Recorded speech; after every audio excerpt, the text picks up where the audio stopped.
Welcome, everyone, to the third annual LogiCal-LA conference. So let's be clear about what this conference is about, and what exactly is scientific skepticism. Briefly stated by Paul Kurtz, one of the giants of scientific skepticism, a skeptic is one who is willing to question any claim to truth, asking for clarity in definition, consistency and logic, and adequacy of evidence. The use of skepticism is thus an essential part of objective scientific inquiry and the search for reliable knowledge. Carl Sagan said, "Science is a way of skeptically interrogating the universe with a fine understanding of human fallibility.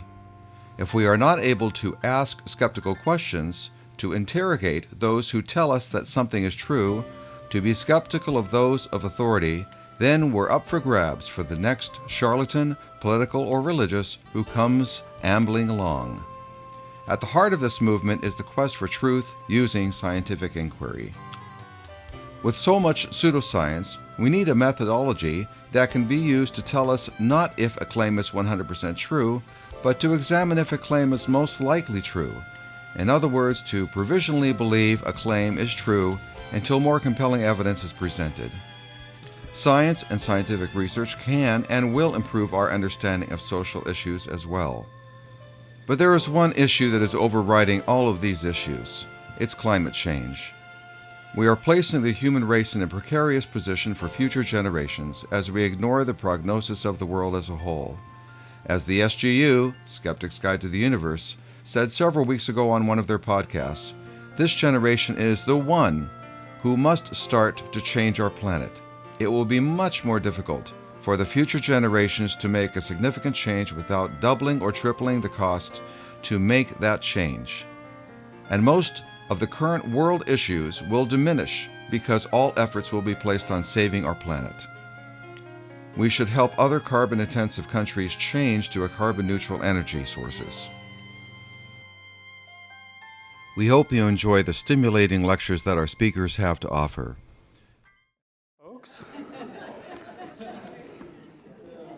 So the next speaker we have is going to talk to us about morality. That's such a huge subject. I read his intro and I was like, how am I going to just, talk about that? I don't know. It's an individual thing. But he is going to come up and talk about morality in the secular world. So I'm sure this is going to be extremely stimulating. Let's make sure he's here before I introduce him. Mr. Zuckerman, where are you? There he is. He's right there where we needed him. Ladies and gentlemen, how about a round of applause for Phil Zuckerman? How you doing, Phil? Good. Hi, everybody. Thanks for, I hope you got coffee just before I started. I know I did. My name's Phil Zuckerman, and I teach at the Claremont Colleges, at Pitzer College. Been there about 21 years. And I'm a sociologist by training. Nobody's perfect. And I study secular people, secular culture, secular societies. So this is kind of, I'm on the job today as like an anthropologist among the tribe. So what I want to talk about, well, I'll get back to that. Let's just cut to the chase. Evangelical Christians have never had more power in this country than right now. They're dominating our country. They are dominating the positions of power.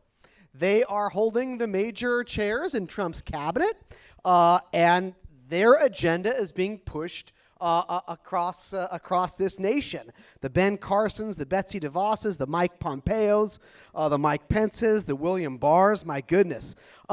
These are religious fundamentalists, and they're on the rise in other countries as well. India, Hungary, Israel, Brazil. So we're seeing, and many more.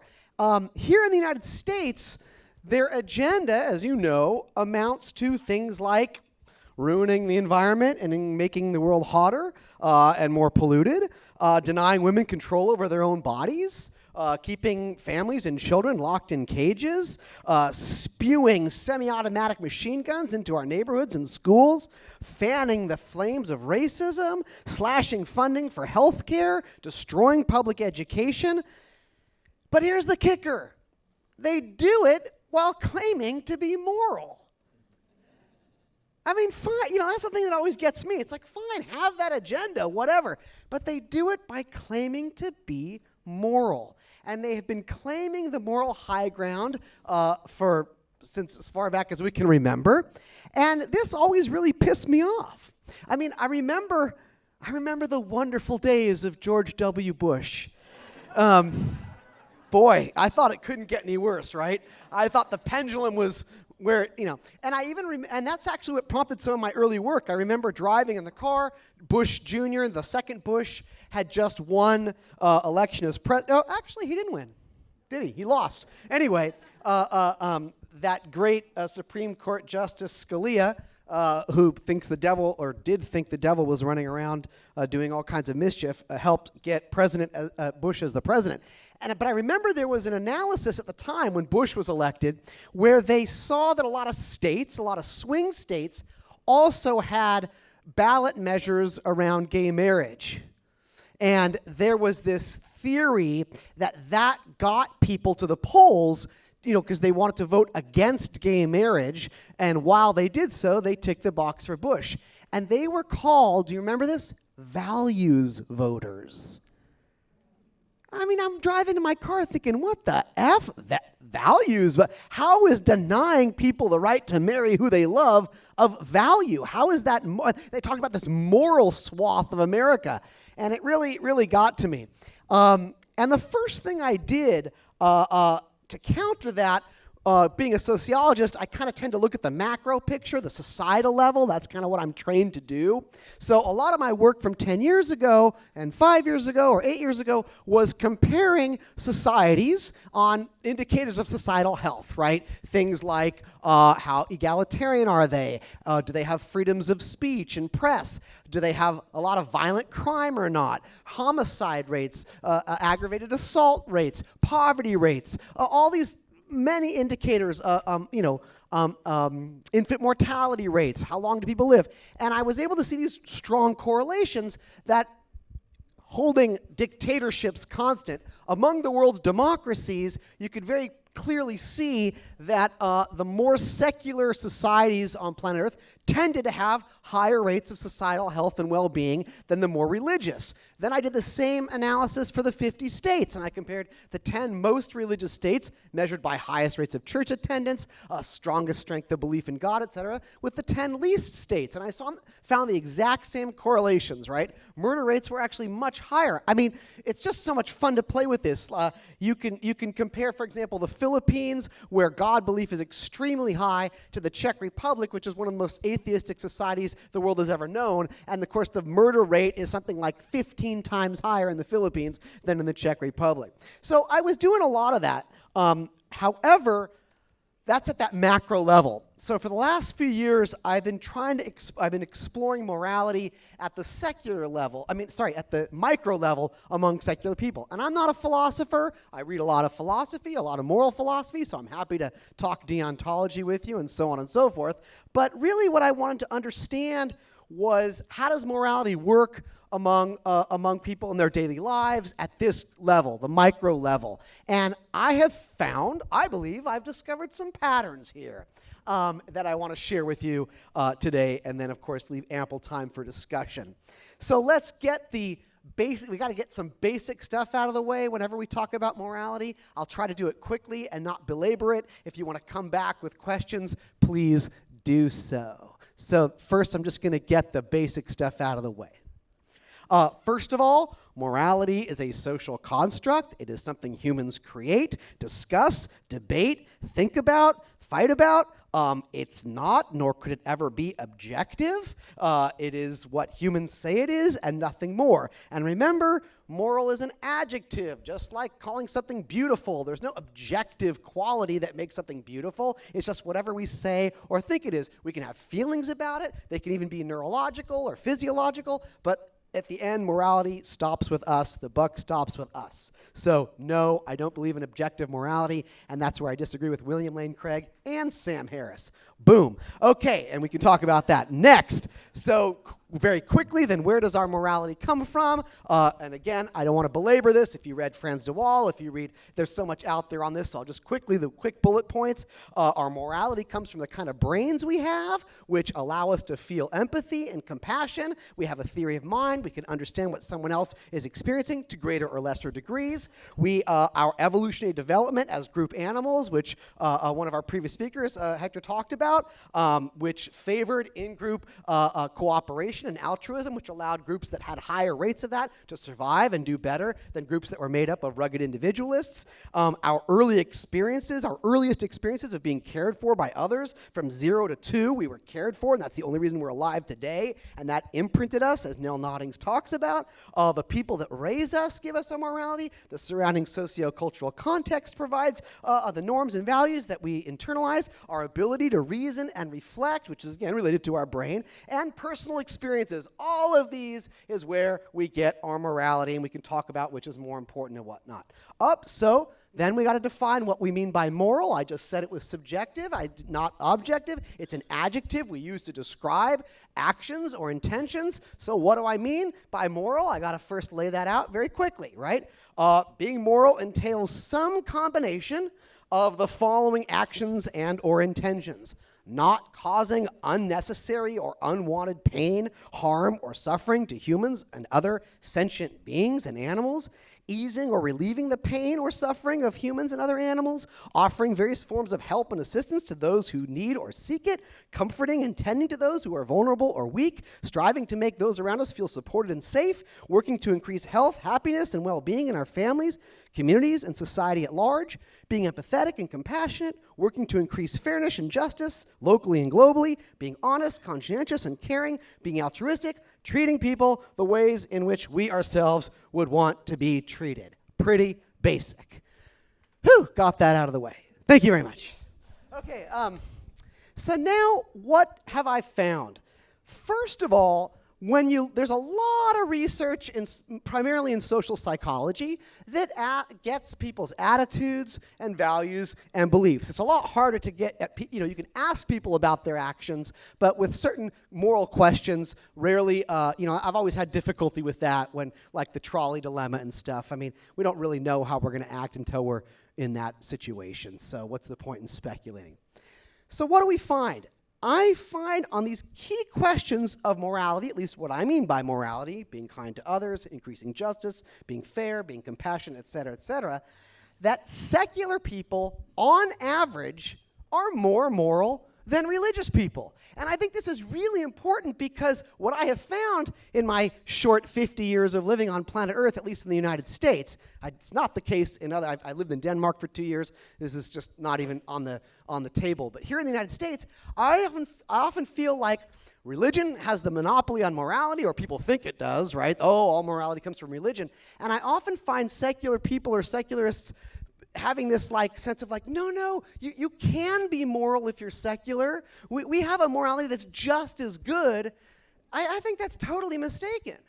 Religiosity destroys morality. It corrodes morality. It's quite inferior to secular approaches to ethics. And in fact, so I think we need to change the dynamic here and not say we can be just as moral as the religious, or, secular culture has its morals too. No, we are where morality is at. And theism, in particular, is what destroys morality, and I'm happy to talk about why that is. Okay, so let me go through some of these indicators, and I don't want to give you a zillion percentages, but I have all the studies. If you want the citations, just email me. If you say, well, where'd you get that, or where'd you find that?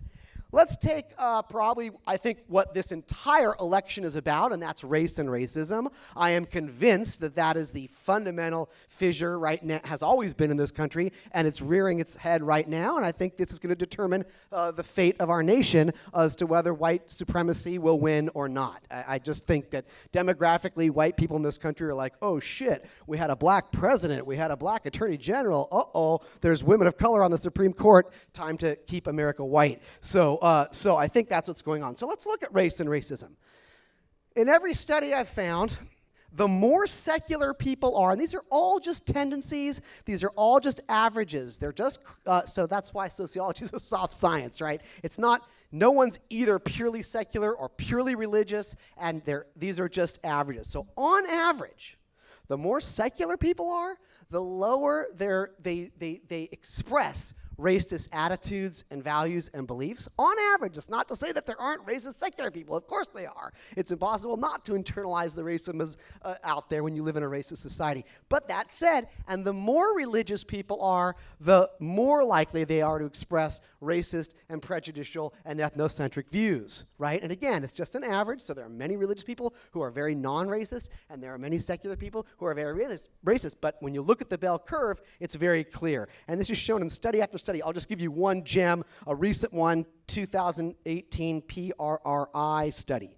What it said, it asked Americans the following. It said, by the year 2043, people of color are expected to outnumber whites in the United States. How do you feel about that? So demographically, all things stay the same, birth rates stay the same, and migration and so on and so forth, and that's the case. They say by 2043 there will be more people of color in the United States than white people. What do we find? Over half of white evangelicals said this would be a negative development in the country. 39% of mainline Protestants said this would be a negative thing for the country. 32% of Catholics said this would be a negative thing for the country. But among secular Americans, self-defined, non-religious Americans, only 23% saw such a demographic shift as being a negative thing. Now, that's still 23% too many. But you see where we fall, right? You see where we fall. When it comes to gender equality and women's rights, decades of research shows the correlation stays. The more secular people are, the more supportive they are of women's rights and women's equality, and the more religious they are, the less supportive they are. And I often get people, when I talk about this stuff, they say, oh, Phil, you're painting religious people with too big of a paintbrush, because I have a lot of good liberal religious friends, good old Episcopalians or, Methodists, and they're politically right where I am. And I always say, yeah, and they're a lot more secular in their religiosity. They don't believe the Bible is the literal or inerrant word of God. They don't believe in miracles. They don't believe prayer is going to cure their cancer, et cetera, et cetera. But that's another issue.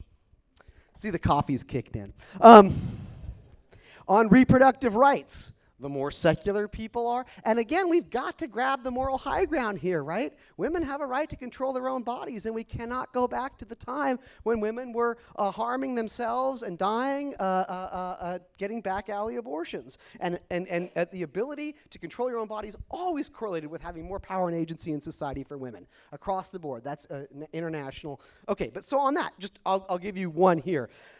87% of self-identified atheists and agnostics support legal abortion compared to the U.S. average of 57%. And 30% of Southern Baptists. So I'm using Southern Baptists as a variable for strong religiosity. When it comes to gay rights, every study we have from the last 35 years shows the same pattern. The more secular, the more supportive you are of gay rights, the more religious you are, the less supportive. On transgender rights, we're just getting some research on that. The surveys show the same pattern.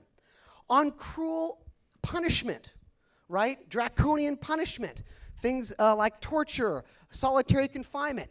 The more secular are most against it. The more religious are most in favor. And I have a theory about that one.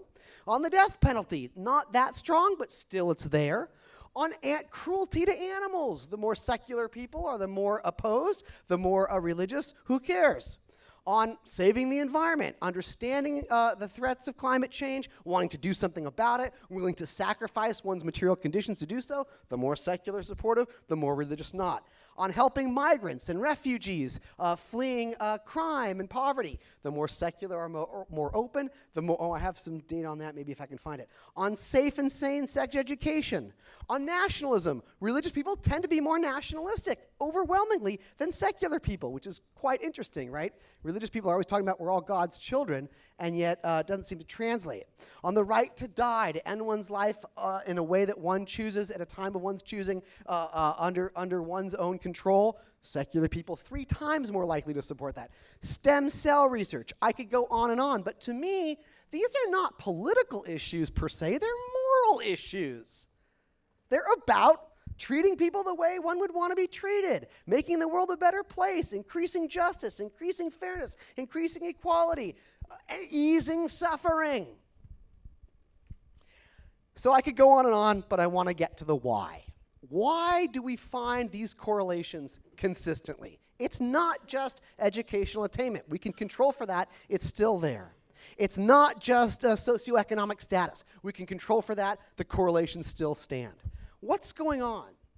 So what I do is I just generally tend to interview secular people a lot. I ask them about their lives, their experiences, their worldviews. And what I find is something interesting.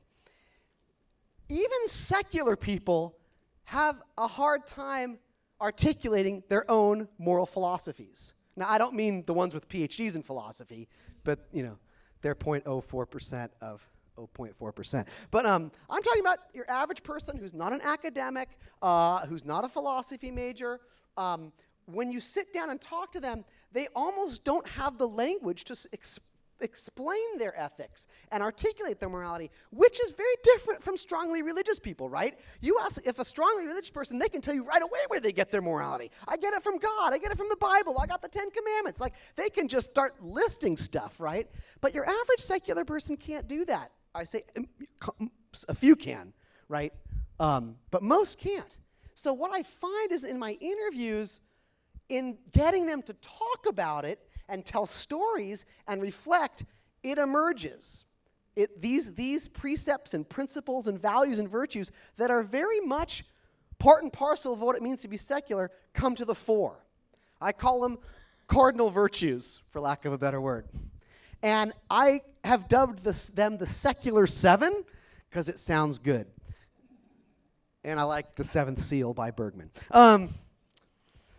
These are virtues that I think are characterized or prioritized in secular culture. So it's not that we have a monopoly on them. You'll find them in religious cultures as well. And it's not that every secular person adheres to these secular seven, but they are the pillars of our worldview. And I think we need to articulate them better, embrace them, be proud of them, and share them with the world. And so just like people, think about different religious traditions with their certain, you ask people to think of like Buddhism and Zen acceptance or, like peaceful meditation or something. Or a lot of times people associate study with Judaism, or they might associate charity, or they ought to, charity and mercy with Christianity, and so on and so forth, or justice with Islam. I think we ought to be associating these secular seven virtues. And I think they explain why we find the correlations I just talked about on these issues, social issues and political issues. So here we go. I'll go through them really quickly so that we have plenty of time for questions and discussion. So first off, something that you'll hear secular people talk a lot about, even if they don't name it, but it comes out, is just straight up free thinking, free thought, right? The idea that one ought to be able to question anything, ponder anything, think about anything, explore anything is just so much a part of how we live. And it's also how we raise our kids. I love these studies where they ask parents, what traits or characteristics do you most want to cultivate in your children? The more religious the parents, the more likely, number one, will be obedience to authority. And the more secular the parents, the more likely the number one answer will be to question everything. This is in multiple social psychological studies. And I remember when I was 15, actually, my first girlfriend was the daughter of a Baptist or non-denominational evangelical pastor from either Kansas or Nebraska. I'm not sure what the difference is between those two, but it's one of those. Anyway, sorry, I'm from Santa Monica, or Palisades. Anyway, and so I remember I met her in French class, and we were reading The Stranger by Albert Camus. And we were being driven to the mall. Malls were these places where you went to shop. Anyway, and I remember her mom saying, "Oh, how's French class going, dear?" And she said something like, "Oh, we're reading The Stranger, by Albert Camus." And I remember seeing the mom just kind of like it dawned on her, and she said, "Oh, that's not good. We don't believe in that. I don't want you reading that anymore." And I remember sitting in the back, I'm like, what mom tells their 15-year-old in 10th grade not to read a book? Like, I just couldn't figure that one out. It freaked me out. So that's when I really was confronted with what it means to not be a free thinker. Anyway, moving right along. Number 2, and again, secular people won't say this outright, but they'll say it in their stories. Living in reality. This is a big part of our worldview, right? Reality can be rough, it can be inconvenient, it can be harsh, it can be cruel, but there's nothing better than facing it with sober eyes and seeing it for what it is, right? Does anybody in this room really prefer not to know that their spouse is cheating on them? Of course not. You'd want to know. It's not going to be pretty when you find out, but you'd rather know. That's how secular people live their lives. We would prefer the truth. We prefer the truth. And on all these studies of magical thinking, right, and magical thinking scales, secular people always score the lowest, religious people always score the highest. We're not big on hope and prayer. We're big on what do we need to do, what can we do, and that's how we're going to proceed. Number 3, here and nowness. We don't have a word for it. I'm sure they have one in German. But it's the sense that, right, obviously, we don't believe in an afterlife. We don't believe in past lives or future lives. Like, this is it. We have a limited amount of time. Here we are. And again, study after study after study shows that secular people are more accepting of their mortality and that this is all we have than the religious. Number 4, acceptance of existential mystery. And again, this just comes through the stories, right? For me, it goes like this. The ability to say to my kids, we don't know, and we may never know, right? I remember, my kid coming home from school one day, is it true that we came from monkeys? Is that true, Papa? And it's like, well, not exactly, no. What's really going on is that us, our species, and other primate species today share a common primate ancestor from many millions of years ago. Well, where did that primate ancestor come from? Well, it evolved out of earlier life forms. Well, where did those earlier life forms evolve from? Well, they came from pre-existing life forms. Well, where did life come from at all in the beginning? I'm not sure. Well, where did it all come from? There's this Big Bang. Well, what caused the Big Bang? What was before the Big Bang? And that's when we go, I don't know. And we may never know. So let's focus on the things that we can know.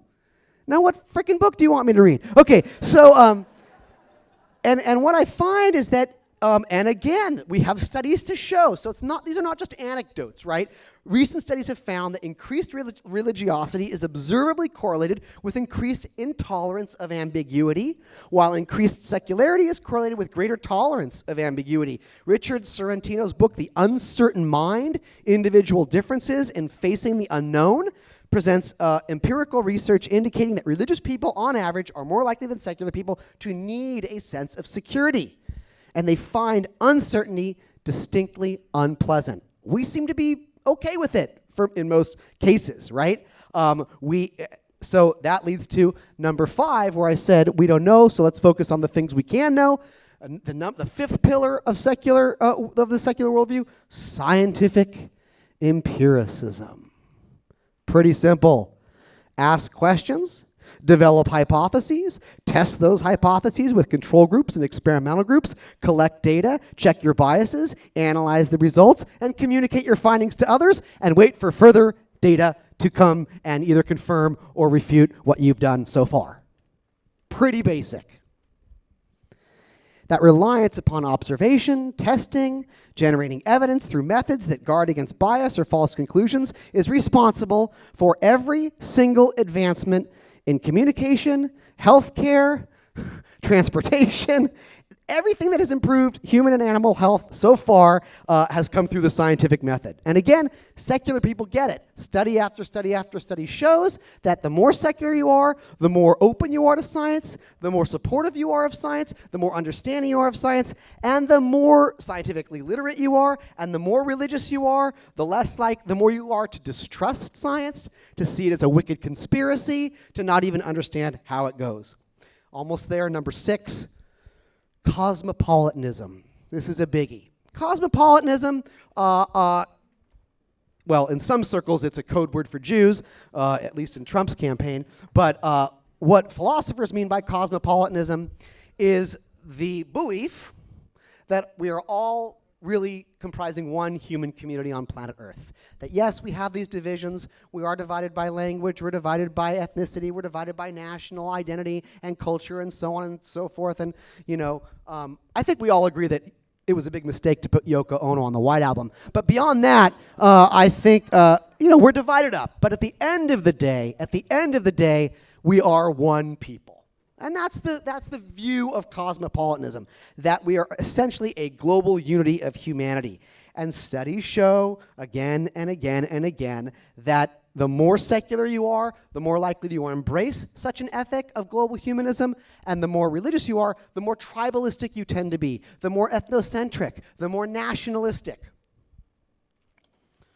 And finally, number 7, empathy and compassion. These are the engines of secular morality.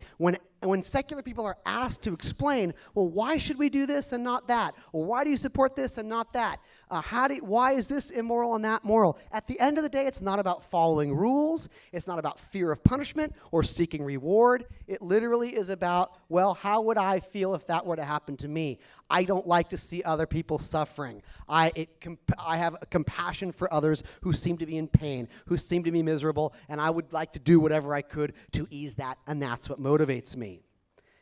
I would argue that these 7 secular virtues is exactly what gets us to the point of supporting gay marriage.